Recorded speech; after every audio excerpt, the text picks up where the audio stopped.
Hi friends, good evening. ఈరోజైతే long video upload చేస్తున్నానండి. ఈ వీడియో అయితే ఇప్పటిది కాదు, 2 months బ్యాక్ నేను మా బాబుని తీసుకొని జూ పార్క్ వెళ్ళానని ఇంతకుముందు కొన్ని షార్ట్ వీడియోస్ అప్లోడ్ చేశాను కదండి. అప్పటిదే లాంగ్ వీడియో కూడా అప్లోడ్ చేద్దాము అనుకున్నాను, బట్ ఇంకా కుదరలేదు.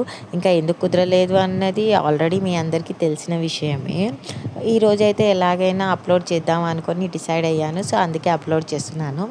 ఈ మధ్య జనాలందరూ ఎలా తయారయ్యారంటే, నా చుట్టూ జనాలే ఇలా తయారయ్యారా, లేదంటే ప్రపంచంలోనే జనాలందరూ ఇలా ఉన్నారా నాకు అర్థం అవ్వట్లేదు. అంటే మీకు అందరికీ తెలిసిన విషయమే, మా 2 అన్నలు చనిపోయారు. సో మా ఫాదర్ కూడా చనిపోయారు. వితిన్ 14 monthsలో ఇలా బ్యాక్ టు బ్యాక్ అందరూ చనిపోవడం జరిగింది. సో ఇవన్నీ విషయాలు జరుగుతున్నా కూడా నేను వీడియోస్ అప్లోడ్ చేస్తున్నాను. నా లైఫ్ నేను లీడ్ చేస్తున్నాను.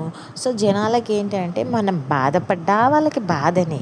ఏంటంటే ఇంకా ఎవరికి లేని ప్రేమ తనకే ఉందిలే, ఇంకా ప్రపంచంలో జరగని విషయాలు జరిగాయా, సో అమ్మ తను ఎంత యాక్టింగ్ చేస్తుంది, సో అలా అంటారు.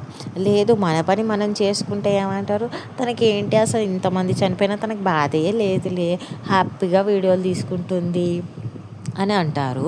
అసలు నాకు అర్థం కాని విషయం ఒకటండి, ఎవరింట్లో చనిపోవట్లేదా, అందరింట్లో ఎప్పుడో ఒకసారి చనిపోతారు. అయితే చనిపోయినప్పుడు ఇలా ఎమోషనల్ డైలాగ్స్ అంటారే, మా ఇంట్లో వాళ్ళు చనిపోయారు, నేను ఇంకా బతకలేను, నేను భూమి పైన ఉండలేను, వాళ్ళతో పాటు వెళ్ళిపోతాను అంటారు. కానీ ఎవరు వెళ్ళిపోరు.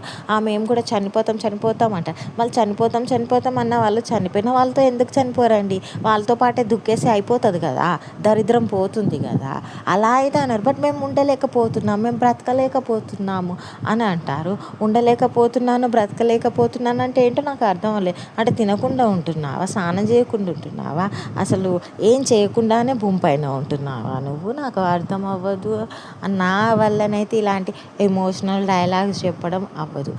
నా రూల్స్ ఏంటి అంటే, లైఫ్లో ఎన్ని ప్రాబ్లమ్స్ వచ్చినా ఏం వచ్చినా వాటిని ఫేస్ చేయడం తప్పదు, వాటిని ఫేస్ చేయాలి.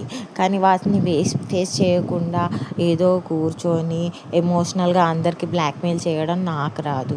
ఎందుకంటే నాకంటూ చాలా రెస్పాన్సిబిలిటీస్ ఉన్నాయి. నాకంటూ నా ఫ్యామిలీ ఉంది, నా బాబు ఉన్నాడు, నా హస్బెండ్, వాళ్ళని చూసుకోవడంతో పాటు మా మదర్ని చూసుకోవాలి. మా అన్నలందరికీ నేను సపోర్ట్గా ఉండాలి. ఇప్పుడు నాకు 2 అన్నయ్యలు వెళ్ళిపోయినా ఇంకా మిగిలిన అన్నయ్యలు ఉన్నారు కదా, వాళ్ళకి ఇంకెవరు సపోర్ట్ ఇస్తారు, నా తప్ప. సో నేను వాళ్ళకి సపోర్ట్ ఇవ్వాలి. నేను ఇంకా చాలా విషయాలు చూసుకోవాలి. నేను స్ట్రాంగ్గా ఉండకపోతే వాళ్ళని ఎవరు చూసుకుంటారు. సో అందువల్ల ఎవరు ఏమనుకున్నా నాకు అనవసరం, నేను మాత్రం స్ట్రాంగ్గా ఉంటాను. ఓకే నా ఫ్రెండ్స్, బాయ్.